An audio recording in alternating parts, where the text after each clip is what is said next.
महावीर भगवान की। आचार्य श्री आदि सागर महावीर कीर्ति विमल सागर जी महाराज की।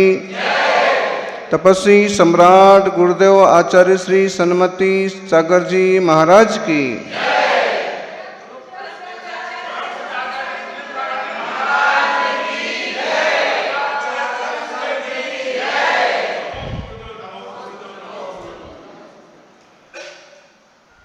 केवल निज परिणाम ही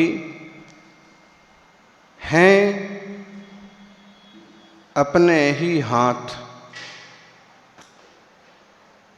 केवल निज परिणाम ही हैं अपने ही हाथ। यदि इनको तू साध ले तो तू ही जगन्नाथ। यदि इनको तू साध ले तो तू ही जगन्नाथ जगन्नाथ। भले हम दुनिया को कितना साधने की कोशिश करें, लेकिन दुनिया को साधना मेढकों को तौलने के समान है। केवल निज परिणाम ही, अपने परिणाम ही अपने हाथ हैं। और वो भी हमारे जो भूतकाल के विषय हो चुके, परिणाम हो चुके, भाव हो चुके, उनमें हम कुछ नहीं कर सकते। भविष्य संबंधी हम योजनाएं तो बना सकते हैं, लेकिन तब की होनहार क्या है उसमें भी हम बहुत फेरफार नहीं कर सकते। लेकिन वर्तमान में जब हम समझदारी में जी रहे हैं, सजग दशा में हैं, जागृत हों, तो हमारे परिणाम हम संभाल सकते हैं। केवल निज परिणाम ही अपने हाथ में है और कोई नहीं। बहुत पिता ऐसे मिलेंगे जो शिकायत करते हैं कि हमारा बेटा ही हमारा हाथ में नहीं है, बिल्कुल सुनता नहीं है, दुकान पर तो बैठता नहीं है, स्कूल कॉलेज जाने का बोलता है और पता नहीं कहाँ भटकता रहता है। बहुत माताओं की शिकायत होती है कि बेटा तो जो है अब बहू का हो गया। पहले तो हमारी थोड़ा सुनता भी था, लेकिन जब से बहू आई है तब से तो बिल्कुल भी नहीं सुनता। अब मेरे हाथ में तो रह ही नहीं गया। बेटी तो खैर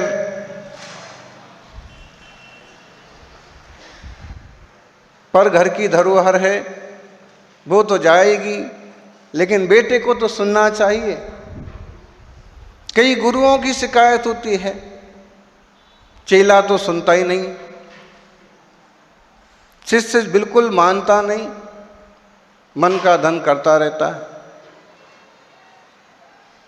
दुकानदारों की, मालिकों की शिकायत होती है कि नौकर नहीं सुनते, और नौकरों की शिकायत होती है कि दुनिया शिकायतों से भरी है और एक दूसरे को बदलने की कोशिश में सभी लोग लगे हुए हैं।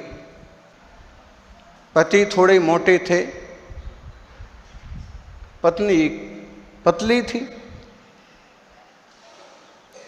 कोशिश ये हुई कि जोड़ा ठीक नहीं लगता है, पति को थोड़ा पतला होना चाहिए और पत्नी को थोड़ा मोटा होना चाहिए, तो जोड़ी ठीक बैठ जाएगी। दोनों ने सलाह मशवरा किया और कोशिश की। तो पति ने कोशिश की, डाइटिंग वगैरह की, दौड़ना फिरना चालू किया। पत्नी की डाइट थोड़ी बढ़ाई, थोड़े काजू किशमिश, थोड़ा हेल्दी भोजन, होटल का भोजन, बाहर का भोजन, जो कुछ भी चलने लगा। एक दो डिलीवरी हुई और देखा 4-6 साल नहीं बीते कि पति देव तो हो गए एकदम तोरई की तरह और पत्नी हो गई एकदम कद्दू की तरह।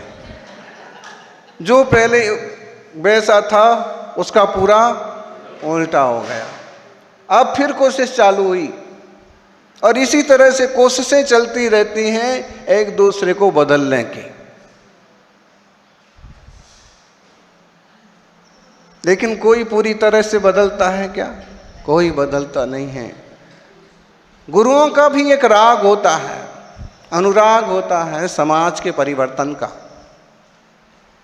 समाज सन्मार्ग पर चले, प्रत्येक जीव का कल्याण हो, प्रत्येक जीव का मंगल हो, लोगों का जीवन सुखमय हो, सभी मूल भेद विज्ञान के तत्व ज्ञान के मार्ग को समझें और इस सराग भावना से वो श्रावकों के बीच में जाते हैं, उपदेश देते हैं, मार्गदर्शन करते हैं, प्रवचन करते हैं और अगर सक्षम गुरु हुए तो समाज में भी परिवर्तन आता है।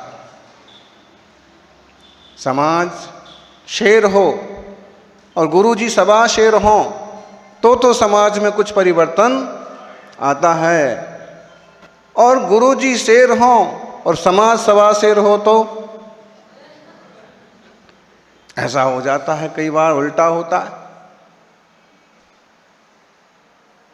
बदलने की कोशिशों में बहुत गड़बड़ हो जाता है। गांव में 2 पंडित रहा करते थे। एक पंडित जो था पूरी तरह से आस्तिक था, दूसरा पूरी तरह से नास्तिक था। गांव वाले बड़े परेशान रहते थे कि आस्तिक पंडित जी के पास जाएं तो बस परमात्मा की भक्ति, परमात्मा की सेवा करो, ध्यान करो, जागरण करो, पूजा करो, और नास्तिक के पास जाएं तो वो कहे क्या रखा है संसार में, संसार में तो सब नश्वर है और ये शरीर जो है ना, शरीर जैसे बना वैसे ही आत्मा बना, शरीर मिटेगा तो आत्मा मिट जाएगा, अगला जन्म तो किसने देखा, अगला जन्म तो किसी का होना भी है कि नहीं होना। इसलिए गांव वाले बड़े कंफ्यूज रहते। एक पंडित कहता है कि अगले जन्म में क्या होगा, पाप लगेगा, पाप होगा तो दुर्गति हो जाएगी, पुण्य होगा तो सुगति हो जाएगी। दूसरा कहता है कि अगला किसने देखा। एक बार गांव वालों ने पंचायत की फैसला करने के लिए अपन एक कुछ फाइनल करवाते इन लोगों से। दोनों पंडितों को कहा कि तुम दोनों को इस कमरे में बंद करते हैं, तुम दोनों फैसला करो कि परमात्मा है कि नहीं है, पुनर्जन्म है कि नहीं है। एक चीज पक्की करो, है तो वैसा फाइनल करो, नहीं है तो वैसा फाइनल करो, ताकि हम गांव वाले रोज रोज कंफ्यूज ना हो। तुम आते हो तो ऐसे बोल के चले जाते हो, तुम आते हो तो ऐसे बोल के चले जाते हो। होता है ना, समाज में अमुक साधु आए, अमुक पंडित जी आए, अमुक तरह की चीजें चालू करा गए, दूसरे आए दूसरे तरह से चालू करा गए। गांव वालों ने परेशान हो के आखिर दोनों को एक कमरे में बंद कर दिया। तब तक बाहर नहीं निकालेंगे जब तक तुम लोगों का फैसला नहीं हो जाए। तो उन लोगों ने आपस में वाद विवाद चालू किया, एक दूसरे को समझाना चालू किया कि देखिए आस्तिकता क्यों जरूरी है, पुनर्जन्म मानना क्यों जरूरी है, आत्मा शाश्वत है ये मानना क्यों जरूरी है, भगवान होता है ये मानना क्यों जरूरी है। आस्तिक पंडित जी ने अपने सारे के सारे अस्त्र निकाले और नास्तिक पंडित जी भी कम नहीं थे, उनने अपने भी सारे के सारे शस्त्र निकाले और अस्त्र शस्त्र की वाद विवाद की लड़ाई में आखिर दोनों एक दूसरे से सहमत हो गए।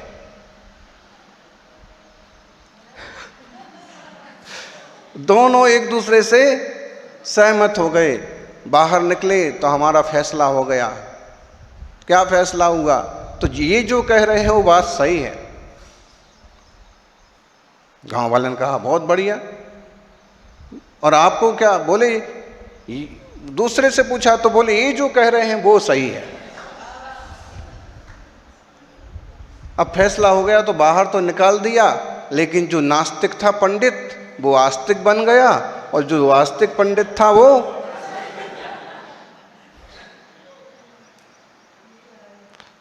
समाज की समस्या जस की तस।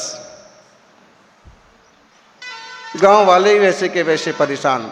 तो मतलब यही है कि गांव वालों के नसीब में तो परेशान होना ही लिखा है। जब तक खुद की बुद्धि का उपयोग ना करें, जब तक खुद जागृत ना हो, जब तक खुद भीतर में गोता ना लगाएं, तब तक इसके उसके घुमाने से आपको तो पेंडुलम की तरह घूमना ही घूमना है। और जब तत्व ज्ञान पकड़ में आए, वीतराग वर्धमान महावीर स्वामी का मार्ग समझ में आए, तो फिर आप खुद निश्चय कर पाएंगे कि निश्चय से ऐसा है, व्यवहार से ऐसा है। अमुक तरह की क्रियाएं इस तरह से ज़रूरी हैं, अमुक तरह की क्रियाएं इस तरह से ठीक हैं। अमुक क्षेत्र के लोग इस तरह की प्रवृत्तियां करते हैं, अमुक क्षेत्र के लोग इस तरह की प्रवृत्तियां करते हैं। उनकी पूजा पद्धति इस हिसाब से ठीक है, हमारी पूजा पद्धति इस हिसाब से ठीक है। और ये निर्णय आपके खुद के हो जाएंगे, फिर आप उलझना छोड़ देंगे। उलझन स्वयं मिट जाएगी, तू उलझना छोड़ दे। भटकन स्वयं मिट जाएगी, तू भटकना छोड़ दे। दूसरे की क्या गलती?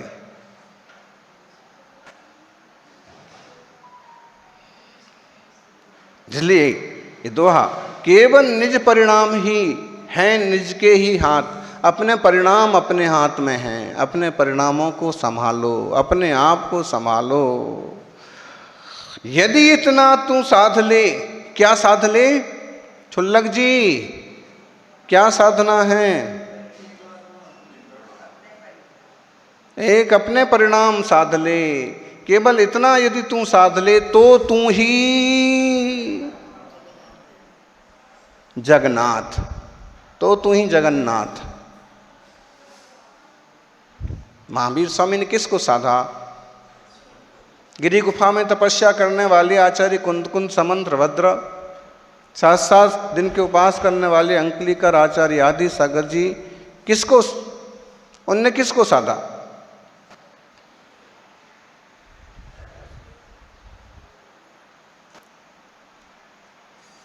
अपने आप को साधो। साधु का मतलब साधने वाला।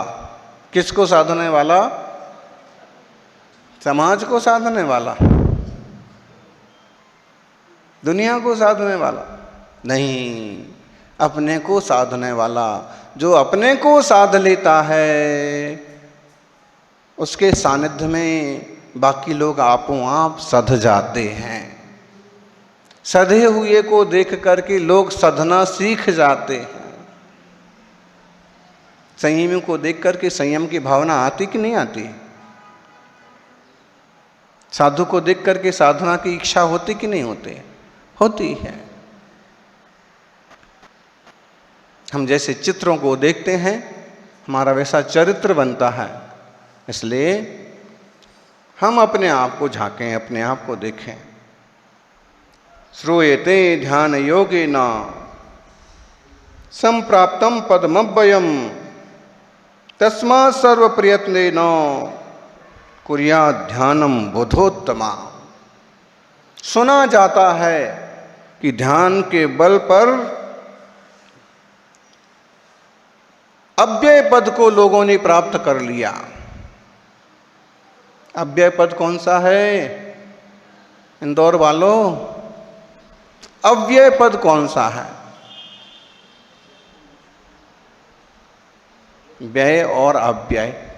व्यय मतलब जो खर्च हो जाए, खत्म हो जाए, मिट जाए, वो व्यय। अव्यय मतलब जो हमेशा रहने वाला है, जो कभी व्यय नहीं होगा, जो कभी नहीं मिटेगा, जो कभी खत्म नहीं होगा, वो कौन सा है? अव्यय पद। हाँ, ये अध्यक्ष का पद जो है ना, ये अव्यय नहीं है। ये मंत्री का पद, महामंत्री का पद, लोगों को पदों की इतनी भूख है कि अगर शमशान घाट की कमेटी का अध्यक्ष बनाने को तैयार हो जाओ, उसके भी लिए रेडी है। शमशान घाट की व्यवस्था की कमेटी बनाई जाए तो उसका अध्यक्ष बनने के लिए भी चुनाव लड़ने को तैयार हो जाए। गजब की बात है साहब।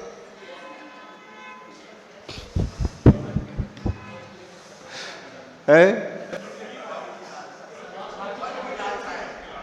बात ये हो रही है कि मतलब उनको अव्यय पद की तो फिक्र ही नहीं है। अव्यय स्वभाव की समझ नहीं है, अव्यय स्वभाव की फिक्र नहीं है, तो ये व्यय होने वालों के पीछे पड़े रहोगे और ये मिल भी जाएंगे तो सधेगा क्या, मिलेगा क्या? जब तपस्वी सम्राट ने हमारे लिए आचार्य पद की बात कही, उनके हाथों से जो संस्कार हुए, तो हमने एक बात कही कि जिसमें हमारा आत्महित सधे, हमारे आत्मा का उद्धार हो, वो आप मेरे लिए करें।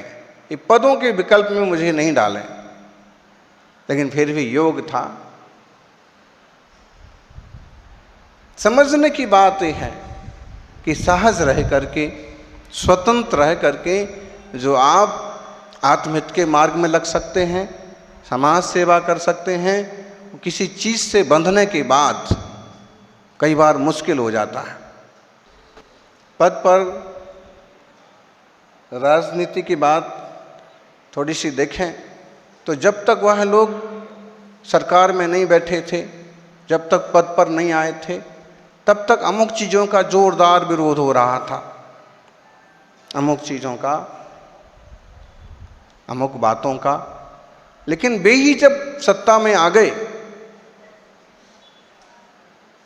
तो वही बातें, वही चीज़ें उन्होंने अपना ली जिसका वो विरोध कर रहे थे।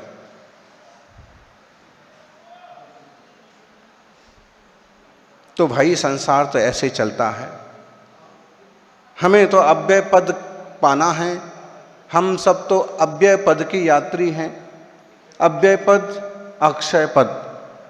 भगवान जिनेश्वर की पूजा में तीसरे क्रम पर हम लोग रोज बोलते भी हैं, अक्षय पद प्राप्ताये। अक्षतान निरुपामिति स्वाहा। अक्षय पद प्राप्त हो, और अक्षय पद प्राप्त होता है ध्यान के योग से। किसके ध्यान से? राणापुर वालों जरा ध्यान लगा लो, किसके ध्यान से? यानी परिवार का ध्यान करते रहोगे, दुकान का ध्यान करते रहोगे, मकान का ध्यान करते रहोगे, तो वो चीज़ें कदाचित भले मिल जाएं, लेकिन जिसकी असल ज़रूरत है वो चीज़ आपको मिलेगी नहीं। असल है हमारे स्वरूप की उपलब्धि।